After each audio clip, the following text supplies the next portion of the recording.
গাজীপুরের শ্রীপুরে ডিবিএল গ্রুপের একটি পোশাক কারখানার ছাদ থেকে লাফিয়ে পড়ে এক শ্রমিকের মৃত্যুর ঘটনায় বিচারের দাবিতে বিক্ষোভ করেছেন ওই কারখানার প্রায় ৫ শতাধিক শ্রমিক। মঙ্গলবার সকাল থেকে শুরু হওয়া এই বিক্ষোভে দফায় দফায় পুলিশের সঙ্গে শ্রমিকদের সংঘর্ষ হয়। এতে অন্তত শতাধিক শ্রমিক এবং ২১ জন পুলিশ সদস্য আহত হয়েছেন। পুলিশের একটি এপিসি গাড়িতে ভাঙচুরের ঘটনায় ঘটনাস্থল থেকে ২৩ জন শ্রমিককে আটক করা হয়েছে। শ্রীপুর উপজেলার গাজীপুর ইউনিয়নের নতুন বাজার এলাকায় ডিবিএল গ্রুপের জিন্নাত নিটওয়াল লিমিটেড কারখানায় সকাল ৮:৩০ থেকে এই ঘটনা ঘটে।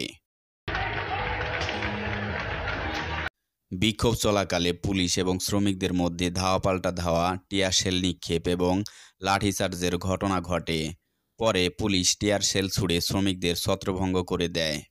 কারখানার শ্রমিক এবং স্থানীয় সূত্রে জানা গেছে, সোমবার রাতে অপমানজনিত কারণে এক শ্রমিক কারখানার ৮তলা ভবনের ছাদ থেকে লাফিয়ে পড়ে আত্মহত্যা করেন। এই ঘটনার বিচার দাবিতে মঙ্গলবার সকাল থেকে বিক্ষোভ শুরু করে তার সহকর্মীরা। বিক্ষোভ চলাকালে পুলিশ বাধা দিলে শ্রমিকরা উত্তেজিত হয়ে কারখানার ভিতরের কিছু আসবাবপত্র এবং পুলিশের একটি এপিসি গাড়ি ভাঙচুর করেন। পরিস্থিতি নিয়ন্ত্রণে পুলিশ টিয়ার সেল নিক্ষেপ করে। পরে সকাল 11:30টার দিকে আবারও উভয় পক্ষের মধ্যে সংঘর্ষ শুরু হয়।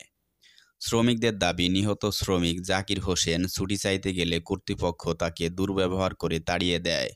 এই অপমানে তিনি আত্মহত্যা করেন।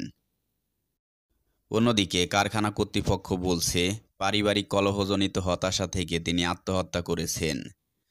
কারখানার এক শ্রমিক জানান, দুর্ব্যবহারের কারণে আমাদের এক সহকর্মী আত্মহত্যা করেছেন। আমরা তার বিচারের দাবিতে শান্তিপূর্ণভাবে আন্দোলন করছিলাম, কিন্তু পুলিশ হঠাৎ টিয়ার শেল ছুড়ে আমাদের উপর হামলা চালায়। আরও এক শ্রমিক বলেন, কারখানায় আগে থেকে আমাদের সঙ্গে খারাপ ব্যবহার করা হতো। এসবের বিচার না করে আমাদের উপরই হামলা করা হয়েছে। এ ঘটনায় বিভিন্ন শ্রমিক সংগঠন আটক শ্রমিকদের দ্রুত মুক্তি দাবি করেছেন এবং নিহত শ্রমিকের মৃত্যুর ঘটনা তদন্ত করে দ্রুত দোষীদের শাস্তি দেওয়ার দাবি জানিয়েছেন।